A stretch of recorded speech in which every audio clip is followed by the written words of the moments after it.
Emily Reyes was the kind of girl everyone noticed. With her bright smile, boundless energy, and the signature red and white cheerleading uniform, she lit up every hallway she walked through at Fairridge High. A senior with big dreams, she had just received a partial scholarship to a state university where she planned to major in biology. Teachers adored her, students looked up to her, and coaches often said she was the glue of the cheer squad. Her future seemed certain, filled with promise, until everything changed on a rainy October evening. It was a Friday, the day of a big home game. Emily had stayed after school for cheer practice and was last seen by her teammates around 7:30 p.m., waving goodbye as she headed out into the parking lot.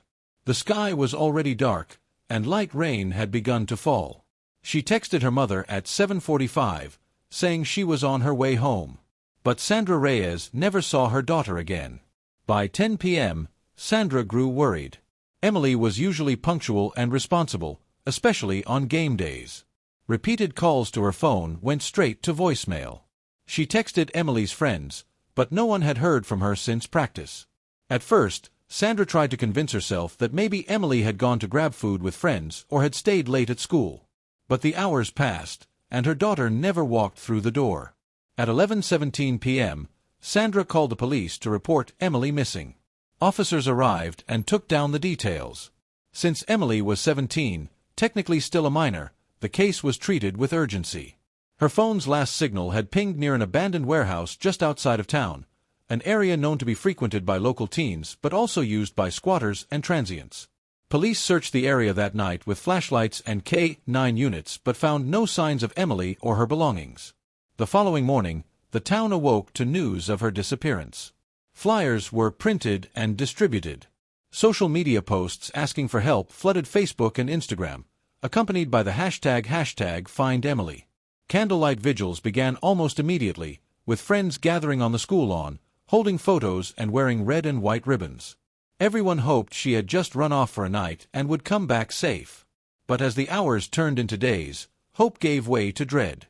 Rumors began swirling. Some said she'd been having trouble at home. Others whispered about a secret relationship.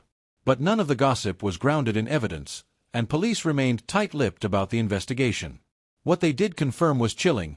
Emily's car was found in the school parking lot, locked, with her gym bag still inside. It appeared she had never made it to the street. She had vanished somewhere between the school door and her front porch, without a trace. The cheerful, confident teen who had once led chants at pep rallies had disappeared into the dark without a sound. And in a quiet town like Fairridge, that kind of silence was terrifying. Rick Dalton had always seemed like the outsider in Emily's life. He was rough around the edges, mid-40s, muscular, with a weathered face and a stare that made some people uncomfortable. Sandra had met him at a local hardware store, where he worked part-time after doing odd jobs around town. He moved in just 4 months before Emily disappeared. From the start, neighbors noticed tension. Emily stopped inviting friends over. She became quieter, more withdrawn. Teachers reported a drop in her classroom participation, and a few even overheard her snapping at Rick when he came to pick her mother up from school events. But no one thought much of it. Teenagers often clash with their parents' partners. When Emily vanished, suspicion didn't take long to land on Rick. He had a criminal background, nothing major, but enough to raise eyebrows. 10 years ago, he'd been arrested for punching a man in a bar fight. 5 years back, he'd violated a restraining order filed by an ex-girlfriend who claimed he became possessive and unpredictable. Then there was the DUI last year. Though Sandra insisted Rick had changed, others weren't so sure. What really caught investigators' attention was Rick's lack of an alibi. On the night Emily disappeared, Sandra had been working a double shift at the diner, and Rick was supposedly home alone. No one saw him, no one talked to him, and there were no phone or internet records to prove he was even in the house. Things became more suspicious when police conducted a routine search of Rick's truck. At first glance, it looked clean, too clean, in fact. But underneath the passenger seat, they found a strand of long, light blonde hair. It was tangled with a red and white ribbon, colors matching Emily's cheerleading uniform. Forensics confirmed the hair belonged to a female, though results were still pending to match it to Emily.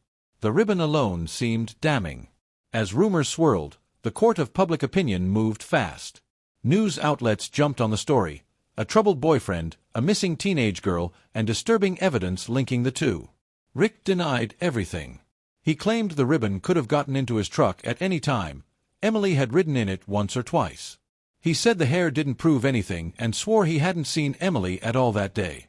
Still, detectives couldn't ignore his history, the tension between him and Emily, or the physical evidence found in his vehicle. Under pressure, they took him in for questioning. His responses were vague, his body language stiff. He said he had fallen asleep on the couch and never noticed Emily come home or leave again. But without anyone to back up that claim, his words sounded hollow. Sandra was torn. She stood by Rick in public, but behind closed doors, she admitted to friends that she didn't know what to think anymore. Emily had once told her that Rick was weird and made her feel unsafe. At the time, Sandra brushed it off as teenage drama. Now, she wasn't so sure. As Rick was officially named a person of interest and held for further questioning, it felt like the case was coming together.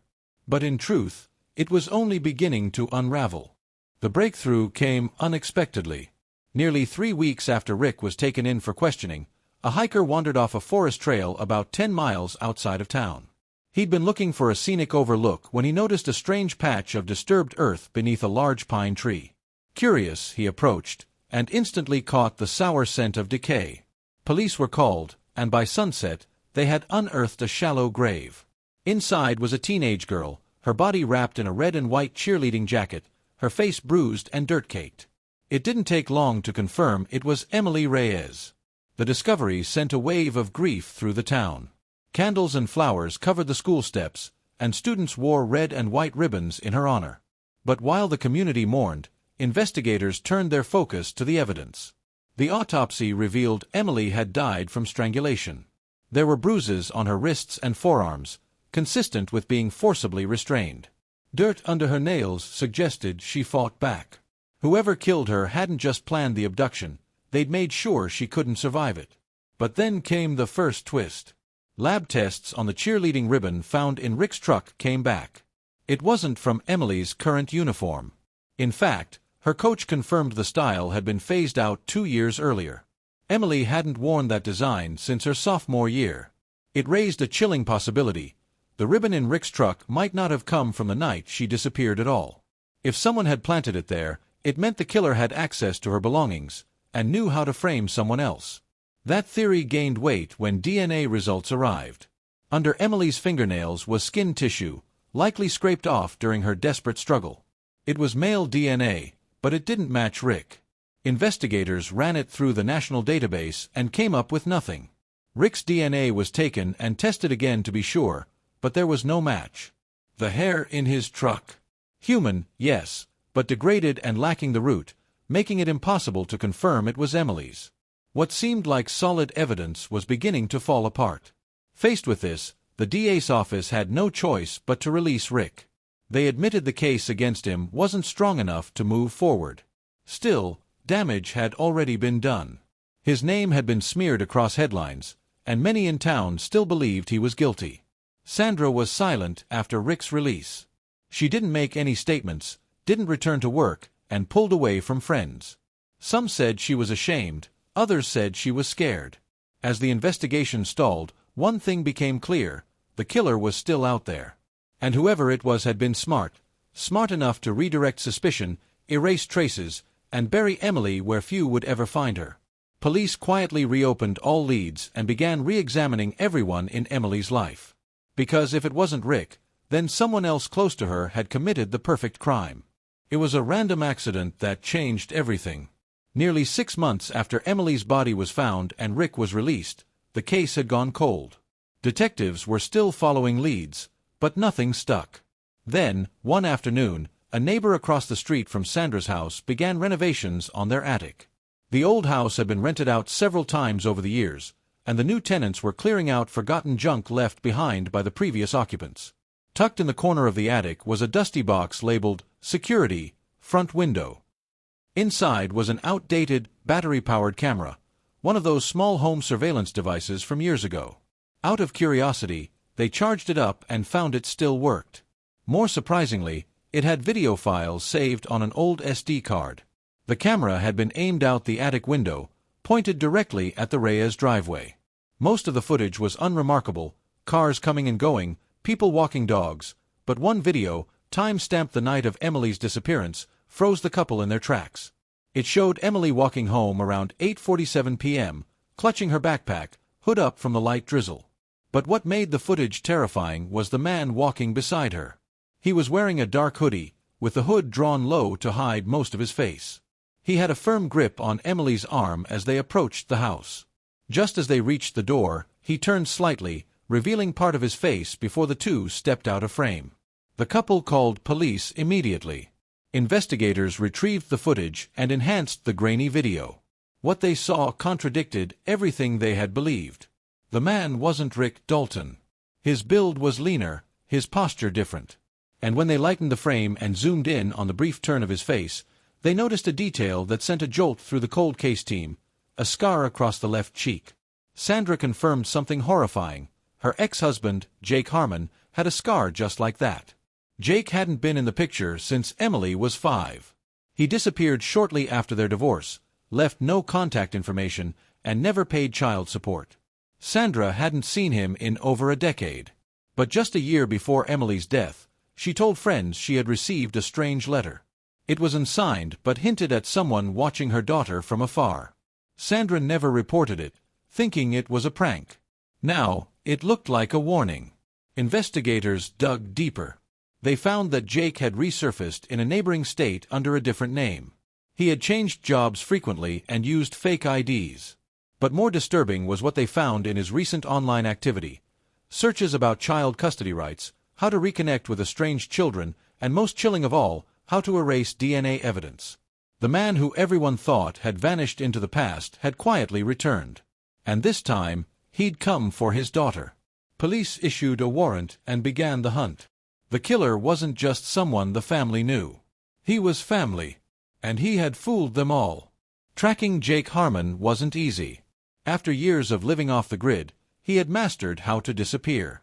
Using aliases, prepaid phones, and cash-only transactions, he left barely any digital trail. But after identifying him from the attic camera footage, investigators focused their efforts. They discovered he had recently worked construction jobs in Oregon and Idaho under the name Mark Easton. One of his pay stubs led them to a remote trailer park in eastern Washington. When they arrived, Jake was gone, but he had left in a hurry. His trailer was abandoned, dishes still in the sink, clothes hanging in the closet. Hidden beneath a loose floorboard was a duffel bag. Inside were mementos, old photos of Emily, birthday cards she'd never received, and a worn notebook filled with strange entries. The notebook read like a broken man's diary. Pages were filled with regret, obsession, and delusions. He wrote about how Sandra had stolen Emily from him, how he deserved a second chance, and how their reunion would heal everything. But what started as hopeful notes turned darker over time. Later entries described watching Emily from afar, following her after school, and planning the day they would finally be together again. The last entry simply said, "She refused. I had no choice." Police now had motive, timeline, and physical evidence. Forensic tests confirmed the DNA found under Emily's fingernails matched Jake Harmon. The partial fingerprints lifted from her backpack were his, as well. A nationwide manhunt began. Jake was placed on the FBI's most wanted list, and tip lines were flooded with calls. 2 weeks later, he was found hiding in a warehouse outside Reno, Nevada. He didn't resist arrest. Under intense interrogation, Jake eventually broke. He confessed to everything. He had been watching Emily for nearly a year. He moved into a nearby town, working odd jobs and living under a false name. He mailed letters to Sandra and even snuck into their garage one night to steal a few of Emily's things, including the outdated cheerleading ribbon. His plan was to take Emily and disappear, start a new life together. But when she realized who he was and refused to go with him, he panicked. They argued. She tried to run. He dragged her into his car and drove to the woods. When she fought back, he strangled her in a fit of rage. He buried her quickly, wrapping her in the jacket he'd taken from her gym bag. He planted the ribbon in Rick's truck days before the murder, knowing police would likely suspect him first. Jake's actions had sent the investigation in the wrong direction for months, buying him time to flee. In court, Jake showed no emotion. He was found guilty of first-degree murder, kidnapping, and evidence tampering. The judge sentenced him to life in prison without the possibility of parole. The community was left shaken. Sandra, devastated and guilt-ridden, moved away quietly after the trial. Rick, though cleared, never truly escaped the stain of suspicion. Emily's story became a reminder that sometimes the danger doesn't come from strangers, but from the past we thought we left behind.